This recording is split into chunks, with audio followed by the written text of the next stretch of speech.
وأجرا كبيرا. صدق الله العظيم.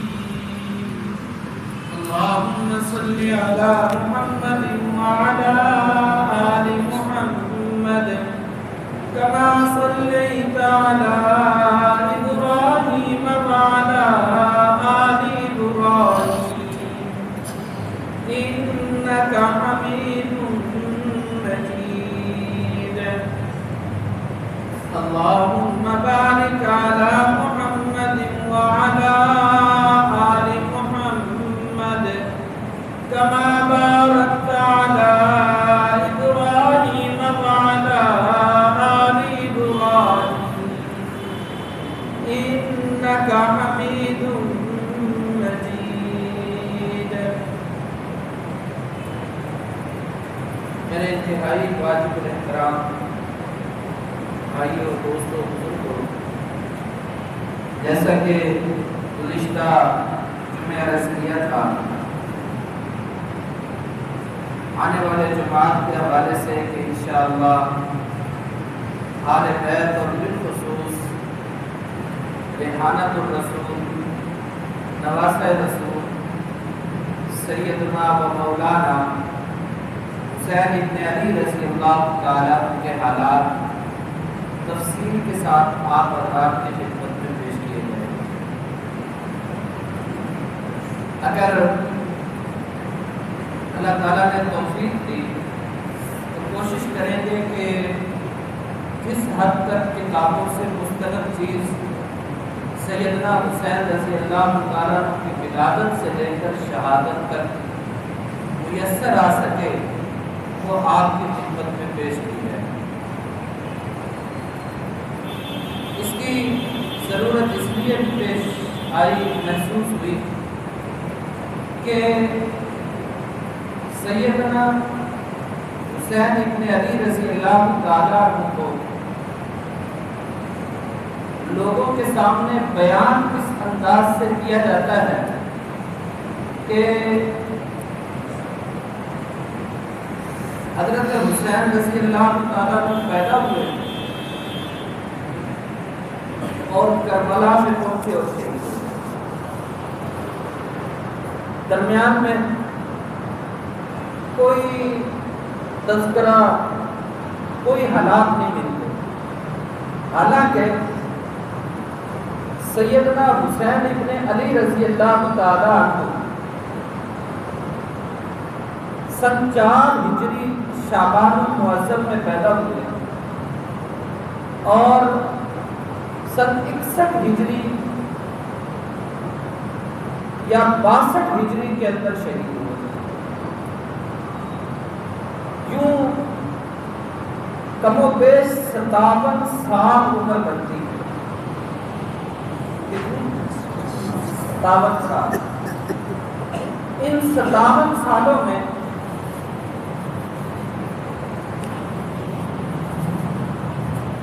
سات سال تک سیدنا حسین ابن علی رضی اللہ تعالیٰ عنہ کے امام کون تھے؟ حضور صلی اللہ علیہ وسلم. 2.5 سال تک امام کون تھے؟ حضرت ابوبکر صدیق رضی اللہ تعالیٰ. 12 سال سے زائد عرصہ تک ان کے امام کون تھے؟ حضرت عمر فاروق رضی اللہ تعالیٰ. 10 سال تک ان کے امام کون تھے؟ حضرت عثمان غنی رضی اللہ تعالیٰ. اور 6 سال تک ان کے امام کون تھے؟ حضرت علی المرتضیٰ رضی اللہ تعالیٰ. اور پھر 19 سال سے زائد عرصہ وہ حضرت امیر معاویہ رضی اللہ تعالیٰ کی خلافت میں سردار کی حیثیت میں مدینے میں رہے. ان سارے حالات کو چھوڑ کر پیدائش اور پھر سیدھا خطیب اور قصہ کو کہاں پہنچا تھا؟ کربلا.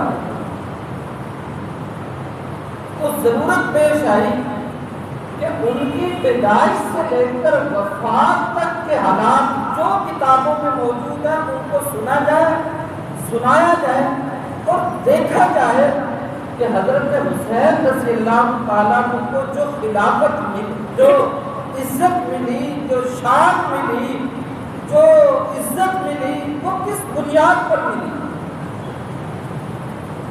یوں لگتا ہے کہ حضرت حسین رضی اللہ تعالیٰ نے عمل کوئی نہیں کیا۔ ظاہر بات ہے جب درمیان کے حالات نہیں تو ایک ہی بات ہے، پیدا ہوئے اور پیدا ہونے کے حالات بھی سیدھے طریقے سے نہیں بتاتے، حالانکہ اور پھر مورد الزام ٹھہرایا جاتا ہے اہل سنت کو کہ یہ حسین کو نہیں مانتے، حالانکہ اہل سنت ان کو بھی مانتے ہیں جن کو حسین مانتے ہیں، اور اہل سنت حسین کو بھی مانتے ہیں، رضی اللہ تعالیٰ عنہ۔ تو سب سے پہلے حضرت حسین رضی اللہ تعالیٰ عنہ کی جو دو خصوصیات آپ کے سامنے آج رکھنے کی جو ہے وہ ارادہ ہے، وقت بچا تو تیسری پر بھی جائیں گے۔ سب سے پہلی خصوصیت نسب، خاندان، کہ حضرت حسین رضی اللہ تعالیٰ عنہ کا جو خاندان ہے، یعنی جس لڑی سے وہ ہیں، اس لڑی کی شان کیا ہے۔ ذرا دیکھیے، اس بات پر روئے زمین کے محدثین، مفسرین، حضور کو ماننے والے اور حضور کے نہ ماننے والے اس بات پر متفق ہیں کہ روئے زمین کا سب سے اعلیٰ نسب، سب سے اعلیٰ حسب کس کا ہے؟ حضور صلی اللہ علیہ وسلم۔ مشرکین مکہ حضور کو نہیں مانتے تھے لیکن حضور کا نسب مانتے تھے۔ حضور کو نہیں ماننا کہ یہ نبی ہیں، لیکن یہ مانتے تھے کہ روئے زمین پہ حضور سے بڑھ کر کسی کا نسب نہیں۔ محدثین وہ تو پھر اپنے ہیں، اور خود حضور نبی کریم صلی اللہ تعالی علیہ وسلم نے اپنے نسب کی فضیلت بیان کی اور بتلایا کہ اللہ تعالیٰ نے آدم علیہ السلام سے لے کے میرے والد تک جتنے لوگ ہیں ان کو روئے زمین کے باقی لوگوں سے چنا، میرا والد بننے کے لیے، میرا دادا بننے کے لیے، میرے نسب کی لڑی میں آنے کے لیے۔ یہ کہیں پر متفق نہیں ہوا کہ جو آ گیا نہیں، حضور نبی کریم صلی اللہ تعالی علیہ وسلم کے نسب پر اللہ کی حفاظت رہی ہے۔ کوئی گھٹیا نسب یا نسب کا کوئی ایسا آدمی کہ جس کا کام گھٹیا ہو، اللہ نے حضور کے نسب میں آنے۔ اب یہ جتنے فضائل ہیں کس کے؟ حضور کے نسب کے، وہ سارے کے سارے لگ گئے کس کے ساتھ؟ کس کے ساتھ؟ حضرت حسین رضی اللہ تعالیٰ کے ساتھ۔ اور ایک چیز آپ اور لگا لیں، ایک چیز اور لگا لیں کہ یہ سارے نسب اعلیٰ ہیں، افضل ہیں، لیکن ان میں حضور کا تذکرہ بطور باپ، بطور جد کے نہیں آتا، بطور دادا کے نہیں آتا، لیکن جب حضرت حسین کا نسب چلے گا تو بیچ میں حضور کا نام بھی آئے گا۔ آپ میری بات سمجھ ہوں گے میں کیا عرض کرنا چاہ رہا ہوں کہ حضور کا نسب اعلیٰ ترین نسب ہے، اس سے بڑا نسب، اس سے اونچا خاندان، اس سے فضیلت اور شرف والی لڑی نہیں ہے۔ لیکن حضرت حسین کے نسب کی خصوصیت یہ ہے کہ باقی پورے نسب میں حضور کا نام بطور والد، بطور دادا نہیں آتا، لیکن جب حضرت حسین کا نسب چلائیں گے تو درمیان میں حضور بطور والد بھی آئیں گے، حضور بطور دادا بھی آئیں گے۔ یہ وہ چیز ہے، یہ وہ شان ہے، یہ وہ عظمت ہے کہ جو روئے زمین پہ حضرت حسین اور ان کے بہن بھائیوں کے علاوہ کسی اور کے حصے میں نہیں آئے۔ کیوں؟ اس لیے کہ اللہ تعالیٰ نے جیسے حضور کو چنا ایسے حضور کی اولاد کو بھی چنا، حضور کو چنا تو حضور کی اولاد کا بھی کیا کیا؟ چناؤ کیا۔ ایسے نہیں کہ جیسے بچے آئے حضور کی گود میں ڈال دیے، نہیں، جیسے حضور مصطفیٰ ہیں۔ قرآن اس بات کی گواہی دیتا ہے کہ آپ کیا ہیں؟ انک لمن المصطفین الاخیار، کہ آپ چنے ہوئے ہیں۔ ایسے حضور کی اولاد بھی چنی۔ ایک بات اور ذہن میں رکھیں کہ نام کے اعتبار سے بھی حضرت حسین رضی اللہ تعالیٰ عنہ کمال کے درجے پر فائز ہیں۔ پیدا ہوئے، حضرت علی رضی اللہ تعالیٰ عنہ نے نام رکھ دیا حرب۔ عرب کا رواج یہ تھا، عرب کا رواج یہ تھا کہ یہ اپنی اولاد کے نام سخت رکھتے تھے، غصے والے، جبر و قہر والے، اور غلاموں کے نام پیار والے رکھتے تھے۔ ان سے پوچھا جاتا کہ یہ کیا کرتے ہو؟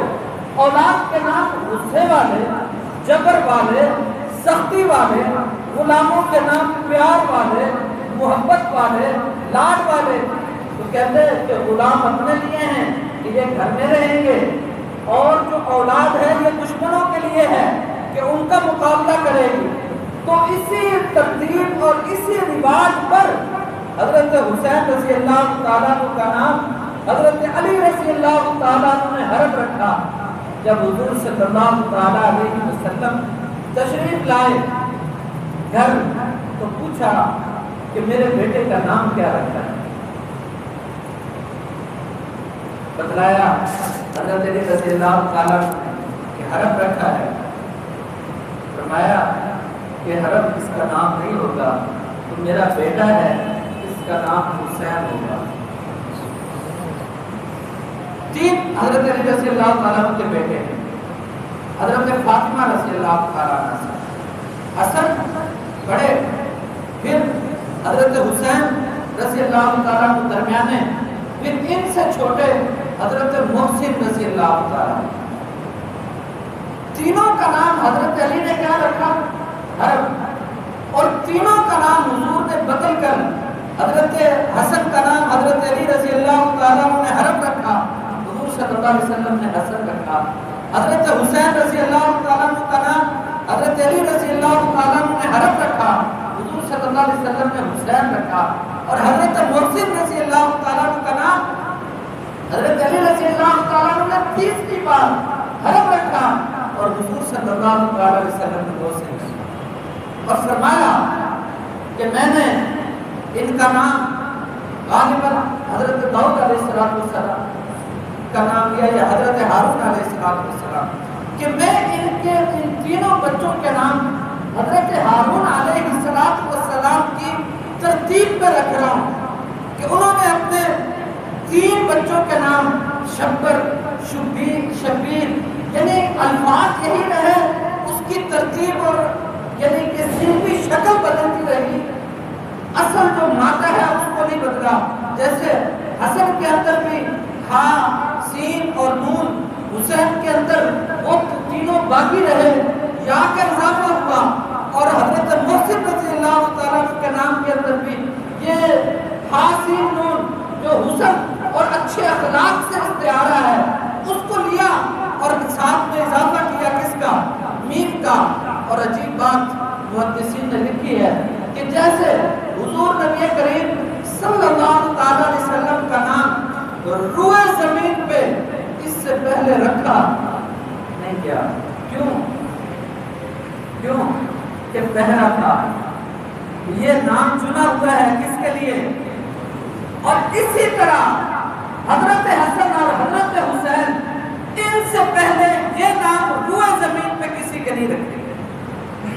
یہ حضرت حسن رضی اللہ تعالیٰ عنہ کو اور حضرت حسین رضی اللہ تعالیٰ عنہ کو حضور نبی کریم صلی اللہ تعالیٰ علیہ وسلم کے ساتھ وہ مشابہت اور وہ تعلق ہے کہ یہ تعلق بھی روئے زمین پہ پھر کسی اور کے حصے نہیں آیا۔ ایک تیسری چیز جو شاید اس انداز میں آپ نے کبھی نہ سنی ہو کہ ایک فضیلت تو یہ ملی کہ حضرت حسین رضی اللہ تعالیٰ عنہ کو اللہ نے نسب سب سے اونچا دیا۔ دوسری فضیلت کیا ملی کہ حضرت حسن رضی اللہ تعالیٰ عنہ کو نام سب سے اونچا دیا۔ ذرا سوچئے اس نام کی کوئی اور خوبی نہ ہو، یعنی جو میں نے عرض کی کہ اس سے پہلے یہ نام روئے زمین پہ کسی آدمی کا نہیں گزرا، کیا اتنا کم ہے کہ یہ نام حضور نے رکھا ہے؟ اتنا کم ہے اور بدل کر رکھا ہے، بدل کر رکھا ہے، نام پہلے اور ہے، حضور کو وہ پسند نہیں آیا تو کیا رکھا؟ حضرت حسین رضی اللہ تعالیٰ حسین نام رکھا۔ اور پھر حضرت حسین رضی اللہ تعالیٰ وہ خوش نصیب انسان ہیں کہ اللہ نے ہر چیز کے اندر منفرد رکھا، ہر چیز کے اندر۔ ہم اپنی پنجابی زبان میں گھٹی کہتے ہیں، عربی میں تحنیک کہتے ہیں۔ روئے زمین پہ تحنیک کا یہ انداز شاید اس سے پہلے کسی کو نہیں ملا۔ جتنی احادیث، جتنا قرآن موجود ہے اس کے اندر انبیاء کے حالات ہیں، لیکن یہ میں نے کہیں نہیں پڑھا کہ کسی بچے کی تحنیک نبی نے کی ہو، کسی بچے کو گھٹی نبی نے دی ہو۔ اور پھر حضور صلی اللہ علیہ وسلم نے بچوں کو گھٹی دی، بچوں کی تحنیک فرمائی، لیکن تحنیک کا جو مقام، تحنیک کے لیے جو تحفہ حضرت حسین رضی اللہ تعالیٰ عنہ کو ملا وہ کسی اور کو نہیں ملا۔ وہ کیا تھا کہ حضور صلی اللہ علیہ وسلم کے پاس راوی فرماتے ہیں کہ حضرت حسین رضی اللہ تعالیٰ عنہ کو سفید کپڑے میں لپیٹ کر لایا گیا۔ حضور نبی کریم صلی اللہ تعالیٰ علیہ وسلم نے اپنے ہاتھ مبارک پہ اٹھایا اور سر مبارک پر خوشبو لگائی، نام رکھا اور اپنی زبان حضرت حسین رضی اللہ تعالیٰ عنہ کے منہ میں ڈال دی۔ گھٹی وہ خوراک ہوتی ہے جو میں اور آپ اپنے رواج اور ترتیب کے مطابق دنیا پہ آنے والے بچے کو سب سے پہلے جو منہ میں ڈالتے ہیں وہ کیا ڈالتے ہیں؟ گھٹی۔ اور پھر میں اور آپ اس بات کا خیال کرتے ہیں کہ جی کسی نیک آدمی کی ہو، اچھی عادات اور خصلت والے کی گھٹی بچے کو دی جائے۔ کیوں؟ کہ اس بچے نے اس پہ جانا ہے، اس بچے نے اس پہ جانا ہے۔ ذرا سوچئے کہ حضرت حسین رضی اللہ تعالیٰ عنہ کو گھٹی کیا ملی؟ حضور کا لعاب اور حضور کی زبان چوسی۔ کس پہ گئے؟ عادات میں، تربیت میں، خصلتوں میں، اعمال میں کس پہ گئے؟ حضور پہ گئے۔ اس لیے کہ میں اور آپ اگر کسی بچے کو گھٹی دلوائیں، اور عجیب بات ہے اس کا مشاہدہ بھی ہوتا ہے، مشاہدہ بھی ہوتا ہے، یعنی یہ بچہ یہ کام ایسے کرنا چاہیے، اس کو تحنیک خدا کی ہے، وہ بھی ہمیں کرنا سی ہمیں کر دیتا ہے۔ بیائی نہیں، حضرت حسین رضی اللہ تعالیٰ عنہ کو حضور نبی کریم صلی اللہ تعالیٰ علیہ وسلم نے تحنیک دے کر اپنی زبان مبارک چسوا کر یہ حضرت حسین رضی اللہ تعالیٰ عنہ کو صرف تحنیک نہیں دی، زندگی بھر چلنے کا راستہ دے دیا کہ اب قدم حضرت حسین کے ہوں گے، ادائے حضور صلی اللہ تعالیٰ علیہ وسلم کے قدم کس کے ہوں گے؟ حضرت حسین رضی اللہ تعالیٰ عنہ کے۔ چلتے ہوئے کون نظر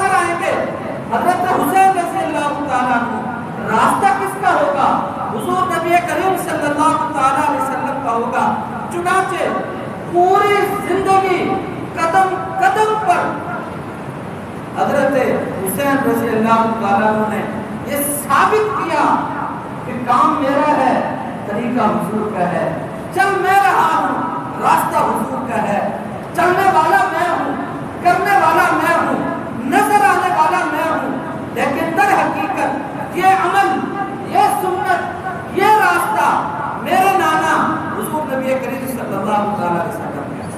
صرف ایک چیز کو لے لیجئے، روایات میں آتا ہے کہ جب اذان ہو جاتی ہے، جب اذان ہو جاتی ہے تو حضور نبی کریم صلی اللہ علیہ وسلم گھر سے نماز کے لیے اس طرح سے متوجہ ہوتے کہ غالباً حضرت عائشہ صدیقہ رضی اللہ تعالی عنہ فرماتی ہیں کہ یوں لگتا کہ ان کے ساتھ ہمارا کوئی تعلق، گھر کی کسی چیز کے ساتھ حضور کا تعلق نہیں ہے، یوں نماز کی تیاری فرماتے۔ حضرت حسین رضی اللہ تعالیٰ عنہ نے بھی نماز کو اسی انداز میں زندہ کیا کہ 10ویں دن 10 محرم کو جب صبح سے جنگ شروع ہوئی، بچے شہید ہوئے، بڑے شہید ہوئے، خود زخمی ہوئے، ایک بار بھی جنگ بندی کا اعلان نہیں کروایا، لیکن جیسے ہی ظہر کا وقت آیا تو فرمایا کہ جنگ روکو، نماز کا وقت آ گیا۔ حضور صلی اللہ علیہ وسلم نے جس نماز کا اہتمام مدینے کے اندر اپنے گھر میں رہتے ہوئے جنگوں کے اندر جس اہتمام سے نماز کو ادا کیا، حضرت حسین رضی اللہ تعالیٰ عنہ نے آخری سانسوں میں، آخری وقت میں، تڑپتے لاشوں کے اندر نماز پہ حضور صلی اللہ علیہ وسلم والی استقامت امت کو قیامت تک کے لیے دکھلا دیا۔ اور آج حسین کا نام لیوا نمازوں کو 5 کی بجائے 3 کہے، اور وہ بھی یہ کہے کہ پڑھنے کی ضرورت نہیں ہے، نعرہ حسین کافی ہے، یہ دھوکہ ہے، یہ دھوکہ ہے تو خود بھی وہ کھا چکا اور امت کو کھلانے کے در پہ۔ حضرت حسین رضی اللہ تعالیٰ عنہ، یہ 2 خصوصیات میں نے آپ کے سامنے رکھی، نسب کی، نام کی، اور ولادت کے وقت جو اعزازات حضرت حسین رضی اللہ تعالیٰ عنہ کے حصے میں آئے وہ آپ کے سامنے رکھے۔ ایک چوتھی چیز ذرا نوٹ کیجئے، حضرت حسین رضی اللہ تعالیٰ عنہ ان کا گھر کون سا ہے؟ کس گھر میں؟ حضرت فاطمہ الزہرا رضی اللہ تعالیٰ عنہ کے گھر رہتے ہیں، اور حضرت فاطمہ الزہرا رضی اللہ تعالیٰ عنہ کا گھر کہاں ہے؟ مدینے میں۔ مدینے کے کس محلے میں؟ مدینے کی کس جگہ پر؟ حضور نبی کریم صلی اللہ تعالیٰ علیہ وسلم کے جو اپنے حجرات ہیں، جو اپنے گھر ہیں ازواج مطہرات کے، انہیں کے ساتھ ملی ہوئی دیوار کس کی ہے؟ حضرت فاطمہ الزہرا رضی اللہ تعالیٰ عنہ کے گھر کی ہے۔ یہاں آپ کو ایک بات اور عرض کروں، دنیا کے اندر دھوکہ پیدا کیا جاتا ہے، پھر اس کو پھیلایا جاتا ہے، پھر اس کو رواج دیا جاتا ہے۔ نہ جانے حضرت فاطمہ الزہرا رضی اللہ تعالیٰ عنہ کے گھر کے عنوان سے کیا کیا گمراہیاں امت کے سامنے رکھی جاتی ہیں۔ کسی گھر کا قصہ سنیے کہ حضرت فاطمہ الزہرا رضی اللہ تعالیٰ عنہ کی جب رخصتی ہوئی تو جو حضرت علی رضی اللہ تعالیٰ عنہ کا گھر تھا وہ حضور کے گھر کے قریب نہیں تھا، شاید ایک سے دوسری گلی میں تھا۔ اب حضرت فاطمہ الزہرا رضی اللہ تعالی عنہ چونکہ حضرت علی رضی اللہ تعالیٰ عنہ کے نکاح میں تھی تو ان کے گھر میں رہنا تھا، اور وہ گھر کیا تھا؟ حضور کے گھر سے دور تھا۔ اب قریب میں ایک انصاری کا گھر، حضرت عثمان غنی رضی اللہ تعالیٰ عنہ حضور کے داماد ہیں اور حضور کا مزاج جانتے ہیں کہ حضور کو اس سے تکلیف ہے کہ میری بیٹی بطور گھر مجھ سے دور رہے، میری بیٹی بطور گھر مجھ سے کیا رہے؟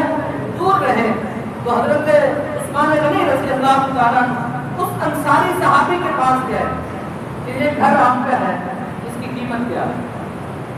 قصہ مختصر کہ جب ان کو پتہ چلا کہ حضرت عثمان غنی رضی اللہ تعالیٰ کی منشا یہ ہے کہ وہ کس لیے لینا چاہتے ہیں کہ یہ گھر کس کو دے دوں، حضرت فاطمہ الزہرا رضی اللہ تعالیٰ کو دے دیا جائے، تو اس انصاری نے کہا کہ یہ گھر میری طرف سے وقف ہے حضرت فاطمہ الزہرا رضی اللہ تعالیٰ کے لیے۔